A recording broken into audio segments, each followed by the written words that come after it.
May nabura ka ba na phone application dyan sa iyong Android phone na gusto mong ibalik?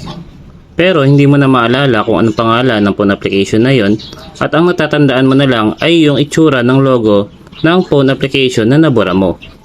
Kung ganito rin po ang problema ninyo mga boss, ay meron ako sa inyong ituturo na paraan para po makita po ninyo yung na-uninstall po ninyo na phone application dyan sa inyong mga Android phone.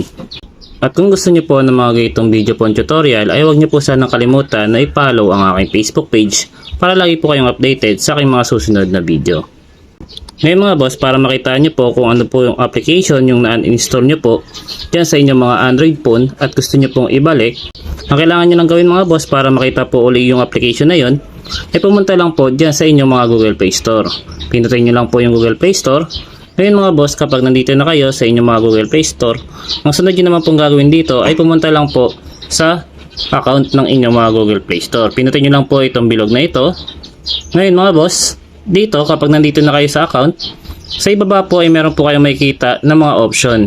Ang pipiliin nyo lang po dito ay ito pong Manage App and Device. Pinutin nyo lang po yan. At ngayon mga boss, kapag nandito na kayo sa Manage App and Device, ang sunod nyo naman pong pipiliin dito ay ito pong Manage. Sa gilid lang po, pinutin nyo lang po yung Manage. At sunod mga boss, dito ay makikita nyo na po yung mga naka-install dyan sa inyong mga Android phone. Ang sunod nyo naman pong pipinutin dito mga boss ay ito pong Installed. Pinutin nyo lang po yan. At may makikita po kayong mga options sa ibaba. Ang pipiliin nyo lang po dito ay yung Not Installed. Pinutin nyo lang po yan.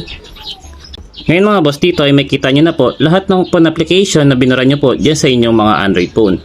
At kung logo lang po ang naalala po ninyo at di nyo na matandaan yung pangalan, ay mas madali nyo na po dito makikita. At para po ma-install nyo po ulit yung phone application na gusto nyo pong ibalik dyan sa inyong mga Android phone, ay pinutin nyo lang po yung box dito sa gilid. So for example mga boss, itong application na ito, pinutin nyo lang po ito para po matchekan. At sunod ay pinutin nyo lang po yung download icon dito sa itaas. Pinutin nyo lang po yan. At automatically na po yan na magda-download dyan sa inyong mga Android phone. Hintayin nyo na lang po matapos yung pagda-download at para po ma-install na rin po dyan sa inyong mga Android phone. So sana po ay makatulong po sa inyo ang video na ginawa ko. At kung nagustuhan nyo naman ang video na ito ay isang thumbs up lang at thank you comment ay masaya na ako. Share nyo din po sa iba baka po makatulong. Maraming salamat mga boss.